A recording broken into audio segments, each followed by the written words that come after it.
दिल्ली के मुख्यमंत्री अरविंद केजरीवाल और पंजाब के सीएम भगवंत मान भिवानी में आज एक बड़ी रैली का आयोजन करके आम आदमी पार्टी में बम्पर ज्वाइनिंग नेताओं की करवा रहे हैं। और साथ ही स्पष्ट रूप से भिवानी रैली से अरविंद केजरीवाल ने ऐलान कर दिया है कि भाजपा के बाद आप दूसरी पार्टी होगी जो नॉन जाट वोटरों पर अब नजर रखेगी। यानी कि सीधा सीधा नुकसान अब भारतीय जनता पार्टी को आम आदमी पार्टी बड़ा झटका देने जा रही है, क्योंकि अब तक के इतिहास में चाहे कांग्रेस है या फिर इनेलो है, जजपा है, एक जाट वोट बैंक पार्टी जो हुआ करती थी, भाजपा पहुंची और भाजपा ने नॉन जाट वोट की राजनीति की और तब से लेकर के 2 बार सत्ता में वो रह चुके हैं।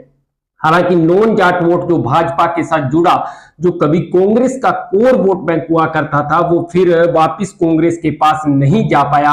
अन्य दलों का वोट बैंक भी हुआ करता था, लेकिन वो धीरे धीरे जो भाजपा ने वादे किए, जो सपने दिखाए, उनके तहत भाजपा के पास आया, लेकिन उसके बाद वो वापस नहीं गया। लेकिन अब एक बार फिर से आम आदमी पार्टी स्पष्ट तौर पर ऐलान कर चुकी है, भिवानी रैली जो आज अरविंद केजरीवाल कर रहे हैं, कि भाजपा के बाद आम आदमी पार्टी दूसरी ऐसी पार्टी होगी जो नॉन जाट की राजनीति करेगी। और हरियाणा में जिसका सीधा सीधा मतलब है कि आम आदमी पार्टी जितना ग्राफ ऊपर जाएगा उतना ही बीजेपी का ग्राफ नीचे आएगा। और इस एवज में आपको बता दें कि भाजपा को अच्छा खासा नुकसान होना लाजमी है।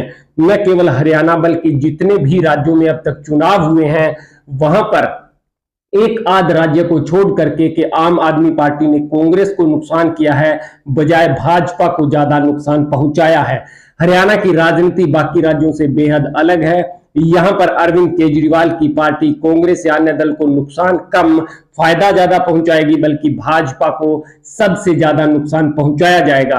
लोकसभा चुनाव के नतीजे आने के बाद जो इंडिया का गठबंधन चल रहा है, उनके नतीजों से यह स्पष्ट हो जाएगा कि हरियाणा में विधानसभा चुनाव 2024 में किसकी सरकार बनने जा रही है।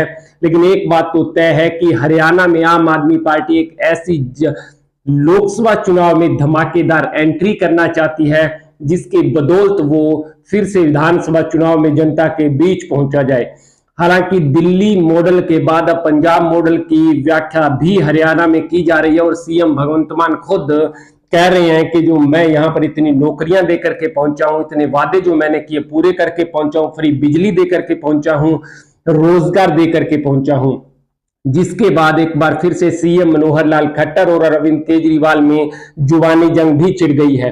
अब एक बात तो तय है कि हरियाणा में लोकसभा चुनाव लगातार दिलचस्प होता जा रहा है और इंडिया गठबंधन जैसे जैसे बढ़ता जा रहा है, भाजपा या एनडीए गठबंधन को उतना ही नुकसान होता जा रहा है।